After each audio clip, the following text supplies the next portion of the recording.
My perfect teenage daughter ran away from home. I spent years searching for her, and what I found afterwards still haunts me to this day. I used to think teenage girls were just rebellious until the day I found a bag of white powder in my daughter's nightstand and lost her forever. I always thought I was a decent mom. Not too strict, not too distant. I raised my daughter with love and the belief that if I was patient enough, she'd find her way back to me. But the truth is, I let her slip away, inch by inch, without realizing. Lena was my oldest. As a kid, she was so shy she'd blush at cartoon kissing scenes. Then, just months into public high school in the Chicago suburbs, she began to change. Heavy makeup, revealing clothes, laughing with boys I'd never seen before, talking back. I tried to stay understanding, telling myself it was just adolescence, that she was finding herself. But the more I stayed silent, the wider the gap grew. One time, I gently asked her to dress more modestly. She screamed, "My body, my choice!" like I was some enemy. I used to lull her to sleep with fairy tales. Now, I barely recognized the girl who once fit in my arms every night. Then I discovered she'd brought a boy home while I was at work, tattoos up his neck, reeking of alcohol. I barely recognized my own living room. Part of me wanted to scream.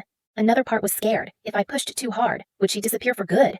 I kept telling myself, she's just acting out. It'll pass. I was wrong. So wrong.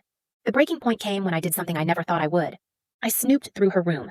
I was looking for my late mother's silver necklace, suspecting Lena had taken it. But what I found was a small plastic bag filled with white powder, hidden behind her nightlamp. I knew exactly what it was. I'd been a college student in Boston, no doubt. When Lena came home, we had the worst fight of our lives.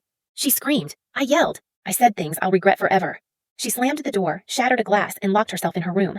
The next morning, the room was empty. 2 suitcases gone. On her desk, a half-finished water bottle and the pillow she used to hug at night.